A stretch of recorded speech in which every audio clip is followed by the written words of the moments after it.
আসসালামু আলাইকুম। সাক্ষ্য আইন ১৮৭২ এই নামটা শুনলেই আমাদের চোখে একটা বেশ মোটা পুরনো আইনের বইয়ের ছবি ভেসে ওঠে। হুম, মনে হয় কত কঠিন সব নিয়মকানুন। ঠিক, কিন্তু যদি বলি এই আইনটা আসলে একটা শক্তিশালী ফিল্টার বা ছাঁকনির মতো। ছাঁকনি, বাহ, দারুণ বলেছেন। হ্যাঁ, একটা ছাঁকনি যা ঠিক করে দেয় আদালতে আসা হাজারো তথ্যের মধ্যে কোনটা বিচারকের টেবিল পর্যন্ত পৌঁছাবে আর কোনটা বাইরেই থেকে যাবে। একটা মামলার ভাগ্য কিন্তু টেলিকম এই ফিল্টারের উপরই নির্ভর করে। একদম ঠিক। আর এই ফিল্টারটা কিভাবে কাজ করে সেটাই আজ আমরা একটু সহজভাবে বোঝার চেষ্টা করব। বিশেষ করে যারা পরীক্ষার প্রস্তুতি নিচ্ছেন তাদের জন্য। হ্যাঁ, তাদের জন্য এই আলোচনাটা আমার মনে হয় খুব কাজে দেবে। আমরা শুধু আইনের ধারাগুলো মুখস্থ করব না, বরং এর পেছনের যুক্তিটা মানে লজিকটা বোঝার চেষ্টা করব, যেন পরীক্ষার আগের রাতে পুরো বিষয়টার একটা পরিষ্কার ছবি মাথায় নিয়ে যাওয়া যায়। তাহলে চলুন বিষয়টাকে আরও আকর্ষণীয় করতে একটা কাল্পনিক দৃশ্য ভাবা যাক। আচ্ছা। ধরুন একটা খুনের মামলা। পুলিশের হাতে প্রমাণ বলতে তিনটা জিনিস: ঘটনাস্থলের কাছের একটা দোকানের ঝাপসা সিসিটিভি ফুটেজ, অভিযুক্ত ব্যক্তি তার এক বন্ধুকে কিছু একটা বলেছিল, আর মারা যাওয়ার ঠিক আগে ভিকটিমের বলে যাওয়া শেষ কয়েকটি শব্দ। চমৎকার। আজ আমরা দেখব সাক্ষ্য আইনের এই ফিল্টার এই তিনটে প্রমাণকে কিভাবে বিচার করবে। দারুণ একটা প্রেক্ষাপট। এই কাল্পনিক মামলাটাকে সাথেই রাখি, তাহলে আলোচনাটা এগিয়ে নিতে সুবিধা হবে। তাহলে শুরু করা যাক এই ফিল্টারের মূল নকশা বা ভিত্তি দিয়ে। আচ্ছা। দেখুন, ১৮৭২ সালের এই আইনটা মূলত ব্রিটিশদের তৈরি, কিন্তু এর মূল নীতিগুলো এতটাই শক্তিশালী যে আজও এই অঞ্চলে এর প্রাসঙ্গিকতা একটুও কমেনি। তাহলে এই ফিল্টারের সবচেয়ে বড় প্রধান নীতিগুলো কি? কোন জিনিসগুলো এটা শুরুতেই ছেঁকে ফেলে দেয়? এর কয়েকটি মৌলিক নীতি আছে। প্রথম এবং প্রধান নীতি হল প্রাসঙ্গিকতা বা রেলেভেন্সি। রেলেভেন্সি। অর্থাৎ আদালতে শুধু সেই তথ্যই আনা যাবে যা মামলার মূল বিষয়ের সাথে সরাসরি সম্পর্কিত। আমাদের কাল্পনিক মামলায় অভিযুক্তর সাথে ভিকটিমের পুরনো শত্রুতা ছিল কিনা সেটা প্রাসঙ্গিক, কিন্তু অভিযুক্ত ক্রিকেট ভালোবাসে কিনা সেটা অপ্রাসঙ্গিক। বোঝা গেল। আর দ্বিতীয় নীতিটা সম্ভবত ওই যে শোনা কথায় বিশ্বাস না করা। একদম, এটাকে আমরা বলি হিয়ারসে এভিডেন্স বা জনশ্রুতিমূলক সাক্ষ্য বর্জনের নীতি। হিয়ারসে এভিডেন্স। মানে, আমি করিমকে বলতে শুনেছি যে সে রহিমকে খুন করতে দেখেছে, এই ধরনের সাক্ষ্যের আদালতে কোনো দাম নেই। করিমকেই এসে বলতে হবে সে কি দেখেছে, কারণ এখানে সত্যতা যাচাই করার কোনো উপায় থাকে না। তার মানে সাক্ষীকে যা বলতে হবে সেটা তার নিজের চোখে দেখা বা কানে শোনা হতে হবে। এটাকে কি ডিরেক্ট এভিডেন্স বলে? ঠিক তাই। মৌখিক সাক্ষ্যকে অবশ্যই প্রত্যক্ষ হতে হবে। আর শেষ এবং খুব গুরুত্বপূর্ণ নীতি হল প্রমাণের দায়িত্বের। যিনি অভিযোগ করছেন প্রমাণ করার দায়িত্ব তার। অর্থাৎ রাষ্ট্রপক্ষ যদি বলে অভিযুক্ত দোষী, তবে সন্দেহাতীতভাবে তা প্রমাণের দায়িত্ব রাষ্ট্রপক্ষের। আচ্ছা, এই যে আমরা সাক্ষ্য বা প্রমাণের কথা বলছি, এগুলো মূলত কত ধরনের হয়? আমাদের কাল্পনিক মামলায় তো দুই ধরনের জিনিস আছে, একটা সিসিটিভি ফুটেজ আর মানুষের মুখের কথা। মূলত এই দুই প্রকারই। যা মুখে বলা হয় তা হল মৌখিক সাক্ষ্য বা ওরাল এভিডেন্স, যেমন আমাদের মামলায় ভিকটিমের শেষ কথা বা অভিযুক্তের বন্ধুর সাক্ষ্য। আর যা কিছু লিখিত বা অন্য কোনো মাধ্যমে মানে প্রেজেন্ট করা হয় তা হল দলিলগত সাক্ষ্য বা ডকুমেন্টারি এভিডেন্স। এর মধ্যে জমির দলিল থেকে শুরু করে আজকের দিনের ইমেল বা আমাদের ওই ঝাপসা সিসিটিভি ফুটেজ সবই পড়তে পারে। ও আচ্ছা, এই সিসিটিভি ফুটেজ তাহলে ডকুমেন্টারি এভিডেন্স? হ্যাঁ, ২০২২ সালের সংশোধনীতে ডিজিটাল সাক্ষ্যকে এই দলিলগত সাক্ষ্যেরই অংশ করা হয়েছে। দারুণ। তাহলে মূল ভিত্তিটা বোঝা গেল। এবার কিছু জটিল বিষয়ে আসা যাক, যেগুলো নিয়ে পরীক্ষায় প্রায়ই প্রশ্ন আসে। যেমন ধরুন স্বীকার বা অ্যাডমিশন আর স্বীকারোক্তি বা কনফেশন। আমাদের মামলায় অভিযুক্ত তার বন্ধুকে বলেছিল, ঘটনার রাতে আমি ওখানেই ছিলাম। এটাকে কি বলা হবে, স্বীকার নাকি স্বীকারোক্তি? খুব খুব গুরুত্বপূর্ণ একটা প্রশ্ন। দেখুন, সাক্ষ্য আইনের ১৭ ধারায় অ্যাডমিশন বা স্বীকারের সংজ্ঞা দেওয়া আছে। দেওয়া আছে। সহজ কথায়, স্বীকার হল এমন কোনো কথা বলা যা নিজের বিরুদ্ধেই যায় বা নিজের মামলাকে কিছুটা দুর্বল করে দেয়। কিন্তু মজার ব্যাপার হল আইনে কনফেশন বা স্বীকারোক্তির কোনো সংজ্ঞাই দেওয়া নেই। বলেন কি, কোনো সংজ্ঞা নেই? তাহলে স্বীকারোক্তি বলতে আমরা কি বুঝব? স্বীকারোক্তি হল অপরাধের কামেল এবং সরাসরি স্বীকৃতি, অর্থাৎ আমি খুনটা করেছি এই ধরনের কথা হল স্বীকারোক্তি। ও আচ্ছা। এখান থেকেই মূল পার্থক্যটা বোঝা যায়। একটা সহজ সূত্র মনে রাখলে বিষয়টা পরিষ্কার হয়ে যাবে। সব স্বীকারোক্তি এক ধরনের স্বীকার, কিন্তু সব স্বীকার স্বীকারোক্তি নয়। তার মানে স্বীকারোক্তি হলো স্বীকারের একটা খুব নির্দিষ্ট এবং মারাত্মক রূপ। তাহলে আমাদের মামলার উদাহরণে আমি ওখানেই ছিলাম, এটা একটা স্বীকার বা অ্যাডমিশন। একদম, কারণ এটা তাকে ঘটনার সাথে যুক্ত করছে, কিন্তু সরাসরি দোষী প্রমাণ করছে না। এটা তার মামলাকে শুধু দুর্বল করছে। আচ্ছা। এর একটা কৌশলগত গুরুত্বও আছে। একজন ভালো আইনজীবী সবসময় চেষ্টা করবেন তার মক্কেলের বক্তব্যকে স্বীকারোক্তি হিসেবে নয়, বরং নিছক স্বীকার হিসেবে প্রমাণ করতে। কারণ স্বীকারোক্তি একটা মামলায় প্রায় নকআউট পাঞ্চের মতো কাজ করে। স্বীকার সাধারণত দেওয়ানি মামলায় বেশি ব্যবহৃত হয়, আর স্বীকারোক্তি শুধুমাত্র ফৌজদারি মামলার জন্য। এটা দারুণভাবে পরিষ্কার হলো। এই বিষয় থেকে আরেকটা প্রশ্ন মাথায় আসছে। এই যে অভিযুক্ত কিছু একটা স্বীকার করল বা রাষ্ট্রপক্ষ অভিযোগ আনল, কে প্রমাণ করবে কোনটা সত্যি? এই যে কথায় কথায় আমরা বলি বার্ডেন অফ প্রুফ, এটা আসলে কি? প্রায় প্রমাণের দায়িত্ব বা বার্ডেন অফ প্রুফ আর প্রমাণের ভার বা ওনেস অফ প্রুফ, এই দুটো শব্দ গুলিয়ে যায়। হ্যাঁ, এটা খুবই সাধারণ একটা বিভ্রান্তি। বিষয়টাকে একটা রিলে রেসের সাথে তুলনা করা যেতে পারে। Relay race? হ্যাঁ, ধরুন পুরো রেসটা জেতার যে দায়িত্ব, সেটাই হলো প্রমাণের দায়িত্ব বা বার্ডেন অফ প্রুফ। মামলার শুরুতে রাষ্ট্রপক্ষ এই দায়িত্ব নিয়ে দৌড় শুরু করে এবং সাধারণত শেষ পর্যন্ত এই দায়িত্ব তাদের কাঁধেই থাকে। এটা স্থির। আর প্রমাণের ভার বা onus of proof? ওনেস of proof হল ওই রিলে রেসের ব্যাটনটার মতো। এটা পরিবর্তনশীল। আচ্ছা। রাষ্ট্রপক্ষ একটা প্রমাণ দিয়ে ব্যাটনটা আসামিপক্ষের দিকে এগিয়ে দেয়। এখন আসামিপক্ষকে সেই প্রমাণ খণ্ডন করে ব্যাটনটা আবার রাষ্ট্রপক্ষের দিকে ফেরত পাঠাতে হবে। মানে সাক্ষ্য উপস্থাপনের দায়িত্বটা মামলার অগ্রগতির সাথে সাথে এক পক্ষ থেকে অন্য পক্ষের দিকে যেতে থাকে। বাহ, রিলে রেসের এই উদাহরণটা দিয়ে তো বিষয়টা একদম পানির মতো পরিষ্কার হয়ে গেল। আচ্ছা, ধরা যাক আমাদের কাল্পনিক মামলায় বিচার শেষ হলো এবং একটা রায় দেওয়া হলো। এই রায়ের প্রভাব কতটা বিস্তৃত হবে? আমি শুনেছি রায়ও নাকি দুই ধরনের হয়। ঠিক, একটা হলো বিশ্ব সম্পর্কীয় রায় বা জাজমেন্ট ইন রেম, আর অন্যটা পক্ষগণ সম্পর্কীয় রায় বা জাজমেন্ট ইন পার্সোনাম। নাম দুটো বেশ ভারী। নাম থেকে এদের চরিত্র বোঝা যায়। জাজমেন্ট ইন রেম কোনো ব্যক্তি বা বস্তুর আইনি স্ট্যাটাস নির্ধারণ করে, যা শুধু মামলার পক্ষদের জন্য নয়, বরং পুরো পৃথিবীর সবার জন্য প্রযোজ্য। যেমন আদালত যদি কাউকে দেউলিয়া ঘোষণা করে বা কোনো বিবাহ বিচ্ছেদের রায় দেয়, সেটা সবারই মেনে নিতে হবে। আচ্ছা। অন্যদিকে জাজমেন্ট ইন পার্সোনাম শুধু মামলার পক্ষগুলোর ব্যক্তিগত অধিকার বা দায় নিয়েই কাজ করে। যেমন টাকা আদায়ের মামলা, সেই রায় শুধু ওই দুই পক্ষের ওপরেই কার্যকর হবে, অন্য কারোর ওপর নয়। তার মানে আমাদের খুনের মামলার রায় হবে জাজমেন্ট ইন রেম।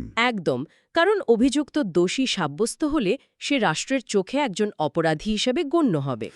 আলোচনার শুরুতে আমরা একটা নীতির কথা বলেছিলাম, শোনা কথা বা হিয়ারসে এভিডেন্স আদালতে চলে না।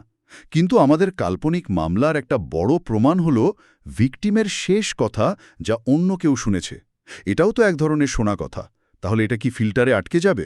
এখানে সাক্ষ্য আইনের সবচেয়ে নাটকীয় এবং গুরুত্বপূর্ণ ব্যতিক্রমগুলোর একটি চলে আসে। ব্যতিক্রম? হ্যাঁ, ৩২-এর এক ধারা অনুযায়ী মৃত্যুকালীন ঘোষণা বা ডাইং ডিক্লারেশন এই হিয়ারসি নীতির সবচেয়ে বড় ব্যতিক্রম। যখন কোনো ব্যক্তি তার মৃত্যুর কারণ বা পরিস্থিতি সম্পর্কে কোনো বিবৃতি দিয়ে মারা যান, তখন সেই বিবৃতি আদালতে অত্যন্ত মূল্যবান সাক্ষ্য হিসাবে গৃহীত হয়। এর পেছনের যুক্তিটা কি? কেন একজন ব্যক্তির শেষ কথাকে এতটা গুরুত্ব দেওয়া হয়? এর পেছনে একটা পুরনো ল্যাটিন নীতি কাজ করে, নিমো মরিটুরাস প্রেজিউমিটিওর মেন্টি, যার ভাবার্থ হল মৃত্যুশয্যায় শায়িত ব্যক্তি মিথ্যা বলে না। ইন্টারেস্টিং। আইন ধরে নেয় যে ব্যক্তি সৃষ্টিকর্তার কাছে ফিরে যাচ্ছে, সে পার্থিব লাভ ক্ষতির ঊর্ধ্বে উঠে সত্য কথাই বলবে। এক কথায়, মৃত ব্যক্তি যেন কবর থেকে সাক্ষী দিয়ে যায়, আর এই সাক্ষীকে তো জেরা করারও কোনো সুযোগ নেই। কিন্তু এখানে একটা প্রশ্ন আছে, এই যুক্তিটা কি সবসময় সত্যি? হতে পারে না যে ব্যক্তিটি যন্ত্রণায় ভুল বকছিল অথবা মৃত্যুর আগে পুরনো কোনো শত্রুতার ঝাল মেটাতে কারো নাম বলে গেল। আদালত কি এই সম্ভাবনাগুলো বিবেচনা করে? খুব ভালো একটা প্রশ্ন। আর ঠিক এই কারণে আদালত মৃত্যুকালীন ঘোষণার উপর সিদ্ধান্ত নেওয়ার ক্ষেত্রে অত্যন্ত সতর্ক থাকে। তাই হ্যাঁ, সাধারণত শুধুমাত্র একটা মৃত্যুকালীন ঘোষণার উপর ভিত্তি করে কাউকে মৃত্যুদণ্ড দেওয়া হয় না। আদালত সবসময় অন্য কোনো পারিপার্শ্বিক সাক্ষ্য দিয়ে, মানে কোরোবোরেটিং এভিডেন্স দিয়ে এটাকে সমর্থন করার চেষ্টা করে। যেমন ভিকটিম যার নাম বলেছে তার সাথে আসলেই শত্রুতা ছিল কিনা, বা ঘটনার সময় সে আশেপাশে ছিল কিনা। আর যদি ঘোষণাকারী ব্যক্তিটি কোনোভাবে বেঁচে যায়, তখন তার ওই বিবৃতির কি হবে? তখন এটি আর মৃত্যুকালীন ঘোষণা হিসেবে থাকবে না, কারণ ঘোষণার প্রধান শর্তই হল ব্যক্তির মৃত্যু। তাহলে ওটা বাদ। না, বিবৃতিটা ফেলে দেওয়া হবে না। পরে ওই ব্যক্তি যখন আদালতে সাক্ষী হিসেবে আসবেন, তখন তার আগের বক্তব্যকে সমর্থন বা খণ্ডন করার জন্য ওই বিবৃতিটা ব্যবহার করা যেতে পারে। আচ্ছা, এবার আমাদের মামলার আরেকটা প্রমাণে ফেরা যাক, ওই ঝাপসা সিসিটিভি ফুটেজ। একজন সাধারণ মানুষ তো ওটা দেখে কিছু বুঝতে পারছে না। এক্ষেত্রে আদালত কি করবে? এখানে ৪৫ ধারা অনুযায়ী বিশেষজ্ঞের মতামত বা এক্সপার্ট ওপিনিয়নের প্রয়োজন হবে। Expert opinion? হ্যাঁ, যখন আদালতকে এমন কোনো বিষয়ে সিদ্ধান্তে আসতে হয় যা সাধারণ জ্ঞানের বাইরে, যেমন ধরুন বিদেশি আইন, বিজ্ঞান, শিল্পকলা বা আমাদের ক্ষেত্রে ডিজিটাল ফরেনসিক, তখন ওই বিষয়ে পারদর্শী কোনো ব্যক্তির মতামত নেওয়া হয়। তার মানে একজন ফরেনসিক এক্সপার্ট এসে ওই ফুটেজটা বিশ্লেষণ করে আদালতে তার মতামত দেবেন। কিন্তু সেই মতামত কি আদালত মানতে বাধ্য? না, একেবারেই না। বিশেষজ্ঞের মতামত আদালতের জন্য শুধুমাত্র উপদেশমূলক, বাধ্যতামূলক নয়। চূড়ান্ত সিদ্ধান্ত নেওয়ার ক্ষমতা সবসময় বিচারকের। বিশেষজ্ঞের মতামত অন্য সাক্ষ্য প্রমাণের সাথে মিলিয়ে দেখা হয়। বোঝা গেল। সাক্ষ্য আইনের আরেকটি বিষয় বেশ জটিল লাগে, সেটা হলো অনুমান বা প্রিজাম্পশন। বিচারক যখন কোনো প্রমাণ দেখেন, তখন তার মনে কি প্রক্রিয়া চলে? তিনি কি সবকিছু শূন্য থেকে ভাবা শুরু করেন? না, আইন কিছু ক্ষেত্রে বিচারককে নির্দিষ্ট পথে চিন্তা করতে সাহায্য করে, আর সেটাই হলো অনুমান। এটাকে আমরা বিচারকের শুরুর বিশ্বাস বা স্টার্টিং বিলিফের বিভিন্ন স্তর হিসেবে ভাবতে পারি। স্তর? হ্যাঁ, সাক্ষ্য আইনের ৪ ধারা অনুযায়ী এই স্তর ৩টে। স্তরগুলো কি কি? প্রথম এবং সবচেয়ে নমনীয় স্তর হল অনুমান করতে পারে বা মে প্রেজিউম। এটা অনেকটা বিচারক বলছেন, আমার প্রাথমিকভাবে এটাই মনে হচ্ছে, কিন্তু আপনারা চাইলে আমাকে ভুল প্রমাণ করতে পারেন। এখানে সিদ্ধান্ত নেওয়ার ক্ষমতাটা বিচারকের ইচ্ছাধীন। আচ্ছা। দ্বিতীয় স্তরটা একটু কঠিন, অনুমান করবে বা শ্যাল প্রেজিউম।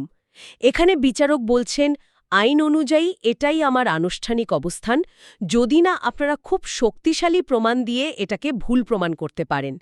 এখানে বিচারক অনুমান করতে বাধ্য, তবে সেটা খণ্ডন করা যায়। আর তৃতীয় এবং সবচেয়ে শক্তিশালী স্তর?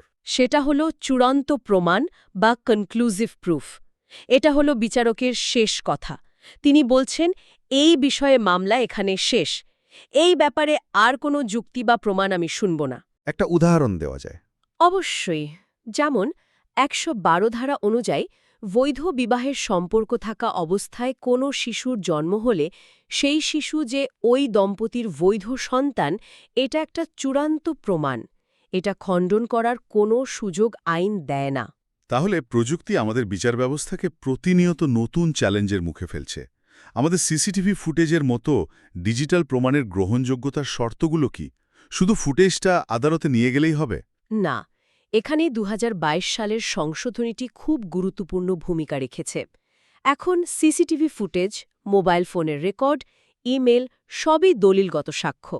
কিন্তু এর গ্রহণযোগ্যতার জন্য ৬৫ খ ধারায় কিছু কঠোর শর্ত দেওয়া হয়েছে।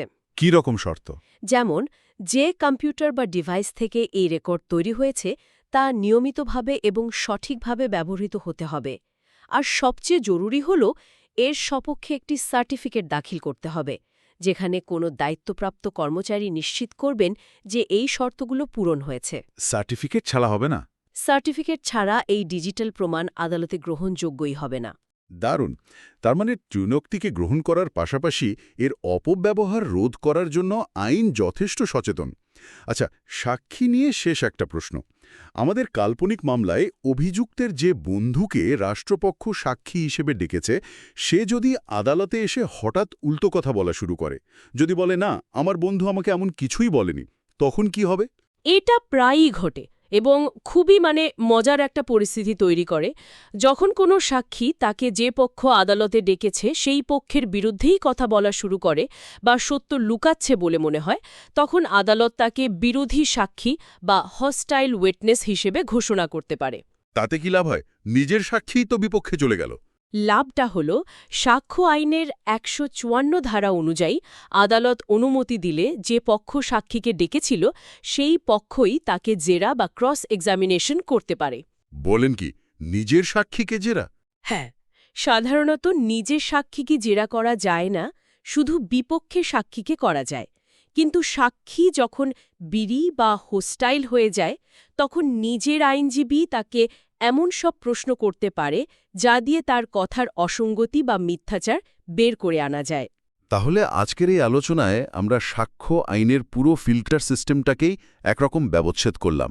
এর মূল ভিত্তি থেকে শুরু করে স্বীকার ও স্বীকারোক্তির মতো গুরুত্বপূর্ণ পার্থক্য, মৃত্যুকালীন ঘোষণার মতো ব্যতিক্রমী নিয়ম এবং ডিজিটাল সাক্ষ্যের মতো আধুনিক বিষয়গুলো আমাদের কাল্পনিক মামলার মাধ্যমে বোঝার চেষ্টা করলাম। আমরা চেষ্টা করেছি আইনটির সবচেয়ে জরুরি অংশগুলো তুলে ধরতে, যা কেবল পরীক্ষায় পাশের জন্যই নয়, বরং আইনটির প্রায়োগিক দিক বোঝার জন্যও খুব গুরুত্বপূর্ণ। আমাদের লক্ষ্য ছিল এই আলোচনাটা যেন পরীক্ষার আগের রাতে একটা কার্যকর রিভিশন টুল হিসেবে কাজ করে। আশা করি সেই লক্ষ্য পূরণ হয়েছে। সবশেষে শ্রোতাদের জন্য একটা প্রশ্ন রেখে যেতে চাই। আমরা দেখলাম আইন এখন ডিজিটাল প্রমাণ গ্রহণ করছে, কিন্তু ভাবুন তো, কৃত্রিম বুদ্ধিমত্তা বা এআই দিয়ে তৈরি করা একটি নিখুঁত ডিপ ফেক ভিডিও বা অডিও যদি আদালতে প্রমাণ হিসেবে আসে?